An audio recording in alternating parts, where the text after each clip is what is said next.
Scathing words today for convicted juvenile Judge Tracie Hunter. Prosecutors issued a filing demanding she report to jail on the 29th, saying she had a, quote, long history of ignoring authority. The filing says that Hunter has, quote, defied the authority of higher courts and in the process has not only made a fool of herself, but has committed criminal offenses as a result of her conduct. The judge who presided over the Tracie Hunter case in Hamilton County will step away from the bench in less than 2 weeks. WLWT News 5 investigative reporter Todd Dykes spoke with Judge Norbert Nadel about his time on the bench during that big trial. Todd. Yeah, Mike, I had a chance to talk to Judge Nadel about his long judicial career and in particular about his longest trial, the trial involving suspended juvenile court judge Tracie Hunter. Her conviction and jail sentence still have people talking in a city that's divided over the outcome. This is a sad situation.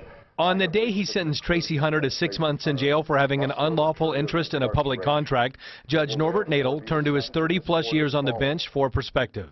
And I know that Judge Hunter's supporters are very disappointed, and I know it's a sad day for them, but let me just say this. You know, this is not the end of the earth. People have turned their lives around. While hopeful in tone, those words have not silenced many critics who say Hunter was sentenced to jail because she's a Democrat and because she's African American.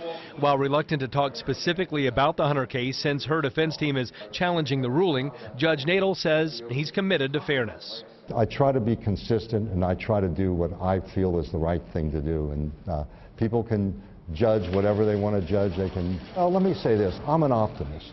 And I believe that as far as this country racially, we're going in the right direction. And I'm an optimist. I believe in the jury system. Judge Nadel also says he does his best to tune out any external noise surrounding high-profile cases. I don't pay any attention. If I paid attention, I'd make the world's worst decision if I paid attention to what people are saying or what people think I should do. I hear it firsthand in the courtroom, and I do what I think is right, and I try not to be afraid to do what I think is right.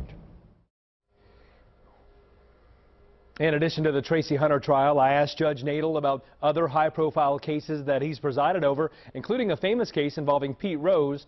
I'll have more in my interview with Judge Nadel next week. Reporting live tonight, Todd Dykes, WLWT News 5.